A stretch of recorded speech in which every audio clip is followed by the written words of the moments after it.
নমস্কার, শুভ বিকেল। আমি অদিতি। আজ শনিবার, রাধাষ্টমীর বাজার করতে যাচ্ছি। বিকেল হয়ে গেছে কালীদার টোটোতে। বাড়ি থেকেই টোটো করেই যাই আর কি। কালীদাই আমাদের ভরসা আর কি। তো চলুন ভিডিওটা এখন থেকে শুরু করছি। আমি অদিতি, অদিতির ব্লগ মিউজিক চ্যানেলে সবাইকে স্বাগত। আশা করছি আপনারা সবাই খুব ভালো আছেন। আমিও ভালো আছি। তো চলুন ভিডিওটা দেখতে থাকুন। আশা করছি আজকের ভিডিওটা আপনাদের খুব ভালো লাগবে। তো তো চলুন দেখতে থাকুন।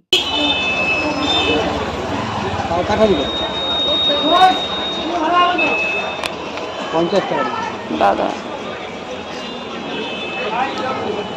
কলা দেবেন কলা দেবেন কলা আছে। তো বাতাবি নিলাম। একটু আপনাদের সঙ্গে আমাদের বাজারটা শেয়ার করলাম, দেখালাম আর কি। আর এই দাদুর কাছে আমি বাতাবি প্রতি বছরই নিয়ে যাই রাধা অষ্টমীতে। খুব মিষ্টি আর কি বাতাবিটা। তার জন্য এই দাদু আমাকে চেনে, আমিও চিনি, সেই জন্য হাসছে আর কি।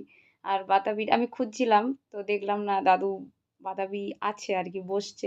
প্রতি রাধা অষ্টমীতে আমি এখান থেকেই বাতাবি নিয়ে যাই, কারণ রাধারানীর প্রিয় যেই ফলগুলো, আজকে আমি সেই ফলগুলোই নিয়ে যাচ্ছি। আতা, বাতাবি।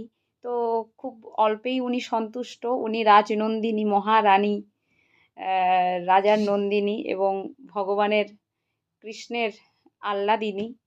তো মানে তবুও তিনি খুব অল্পে সন্তুষ্ট। কিন্তু আমরা একদমই সাধারণ হয়ে আমরা নিজেদেরকে খুব বড় মনে করি। বিশাল আমাদের ব্যাপার। কিন্তু আমরা কিছুই না। রাধারানীর কাছ থেকে অনেক কিছু শেখা উচিত। আর দেখুন আমি টোটোয় করে এবার বাজার হয়ে গেছে, সমস্ত কমপ্লিট। এরপরে আমি বাজার যাচ্ছি, বাড়ি যাচ্ছি। সন্ধ্যা হয়ে গেছে। একটু কোনোদিন অনেক সময় শেয়ার করি না কোনো সময়। আজকে ইচ্ছে হলো আপনাদের সঙ্গে একটু শেয়ার করি। আমি ভেবেছিলাম গিয়ে বাড়িতে সন্ধ্যা দেবো। দেখলাম মা দিয়ে দিয়েছে। তো যাই হোক, দেরি হচ্ছে বলে মাই দিয়ে দিয়েছে, এই আর কি। তো কেন বললাম, মা তো সন্ধ্যা দেয়ই। আজকে মা সারাদিন প্রচুর এই পুজোর জন্য প্রচুর কাজ করেছে। তার জন্য মাকে বলেছিলাম যে আমি টুক করে বাজার যাচ্ছি, করেই আমি এসে সন্ধ্যা দেবো। তুমি একটু বসো, রেস্ট নাও, এটা বলেছিলাম মাকে। তো যাই হোক, মা তো আর শুনবে না, মা সন্ধ্যাটা দিয়েই দিয়েছে। আর এই হচ্ছে আমাদের এলাকা। আমাদের মানে আমার খুব ভালো লাগে আর কি। আমার এলাকা, সবার এলাকা সবার কাছে প্রিয়, কিন্তু আমার এলাকা আমার কাছে খুব ভালোই লাগে। তো তারপর দিন সকালে মা তো ফুল টুল তুলে নিয়ে সমস্ত কিছু গুছিয়ে নিয়েছে। কাজের কাকিমা না আসার জন্য একটু সমস্যা হচ্ছে। তো যা কিছু মা, আমি ঘরটর মুছে দিয়ে এবার আমি স্নান করে গোপালকে আগে রাধা রাধা গোবিন্দকে সেবা দিলাম। ওই সকালে শুধু কলা আর লাড্ডু দিয়ে গণেশজিকে দিলাম। তো এরপরে আমি পুজোর যে কাজগুলো আছে মার সঙ্গে হাতে হাতে করে দেবো। নাড়ু আজকে দিচ্ছে মা। নাড়ু যেমন জন্মাষ্টমীতে যেমন দিয়েছিল তেমনই নাড়ু, আটকড়ি। আটকড়ি মানে আমাদের সমস্ত ছোলা, বাদাম, মটর, মকা, তারপরে ওই চানা কি একটা, যাই হোক সমস্ত কিছু মিশিয়ে 8 রকম ওটাকে গুড় দিয়ে মাখানো হয় আর কি। খেতে জাস্ট অসাধারণ লাগে। তো ওটা দেয়। আর খইর উগরাত করে, যেগুলো হয় আর কি পুজোর জন্য। আর তিলটা আমাদের দেখুন এইভাবে, নাড়ু এইভাবেই করতে হয়। আমি তো পুরোটা প্রসেস দেখাতে পারিনি, কারণ আমিও একধারে কাজ করছি, মাও একধারে ভোগ বানাচ্ছে। ঠাকুরমশাই এসে যাবেন, কারণ 12টায় অভিষেক আমি করিয়েছি। 12টার পরেই পুজো হবে, ঠাকুরমশাই এসে যাবেন। তিলটা এইভাবে দেখুন ভেজে নেয়, খোসা ছাড়ানো, যেহেতু সাদা তিলে খোসা ছাড়াতে হয় না, কিন্তু এই যে কালো তিলটাতে খোসা ছাড়াতে হয়। ছাড়িয়ে কি করে আমাদের তিলটাকে ধুয়ে নেয়, ভালো করে পরিষ্কার করে ধুয়ে তারপরে ওই জাঁতা আছে, জাঁতাতে করে খোসাটা ছাড়িয়ে নেয়। ছাড়িয়ে তারপরে এই তিলটাকে ভেজে এরকম শিলে বা মিক্সিতে একটু ডাস্ট মানে একটু গুঁড়ো করে নিয়ে নারকেল গুড় দিয়ে ভালো করে এটা করে আর কি। নাড়ুটা আমি অন্য একদিন নয় শেয়ার করব। আর আজকের ভোগ পায়েস যা যা রাধারানীর প্রিয় ততটুকু করার চেষ্টা করেছি, যৎ কিঞ্চিৎ মাত্র। এত কিছু সত্যি করতে পারিনি। ওনার আরও কিছু, উনি তো সত্যি মানে জগৎ কর্ত্রী মা, ওনারই তো সব। কিন্তু এত কিছু করতে পারিনি। উনি যেটুকু চেয়েছেন আমাদের থেকে করাতে সেইটুকুই করলাম ওনার জন্য আর কি। আর এই যে আমি মন্দিরে এবার অভিষেক করিয়ে বসিয়ে দিয়েছি। আর একটি রাধারানীর জন্য আমি ছোট একটা মালা কিনেছিলাম। তো যাই হোক, টোটোতে বসতে গিয়ে ব্যাগটা কোলে নিয়ে কীরকম পড়ে গেছে, ফাঁকা ফাঁকা লাগছে। আমি মালা নিয়ে এসেছিলাম। তো তো সেটা একটু খারাপই লাগলো। তো যাই হোক, আবার একটা মালা কিনে নিয়ে এসে দেবো, এখন তো আর কিছু করার নেই। আমি এমনি মালা গেঁথেছি, সেই মালাতেই পুজো মালা দিলাম।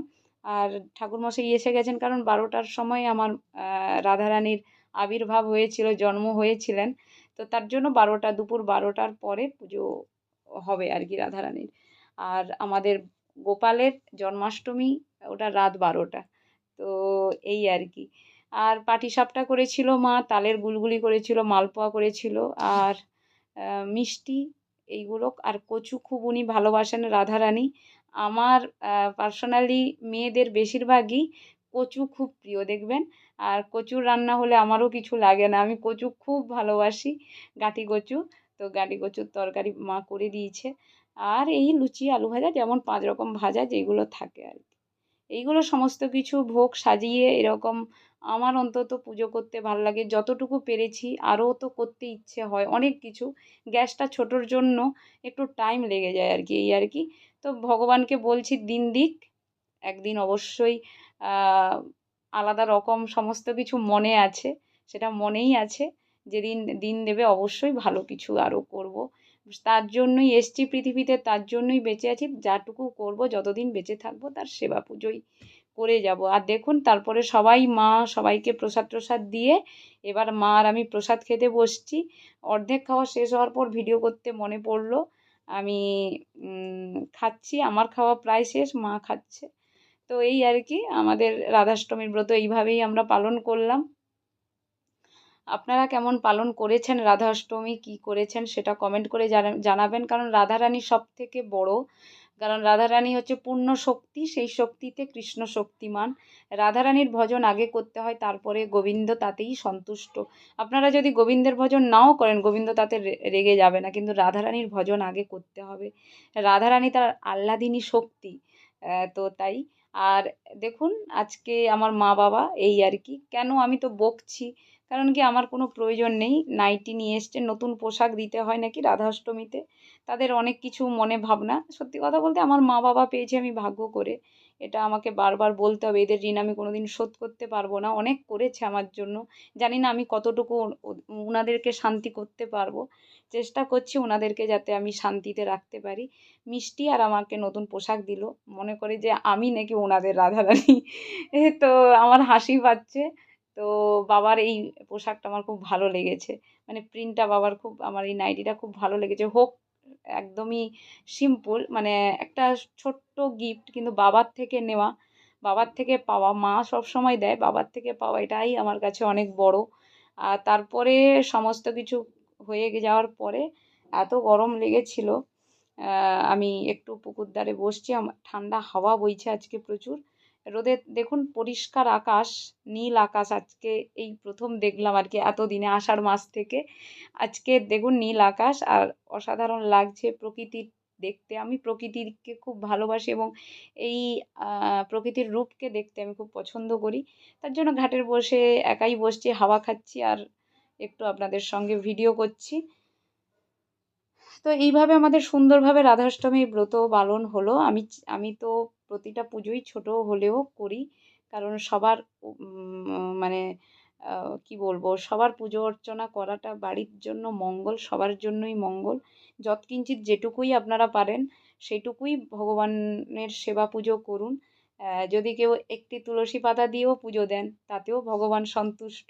কেউ যদি একটু বাতাসা দিয়ে ভক্তি ভরে পুজো দেন তাতেও সন্তুষ্ট। আহামরি উনি এত কিছু চান না, কিন্তু আমার পার্সোনালি মনে হয় আমি অনেক কিছু করতে চাই। তো চলুন আজকের মতো টাটা, সবাই ভালো থাকবেন। আগামী দিন আসছি ভালো কিছু ভিডিও নিয়ে।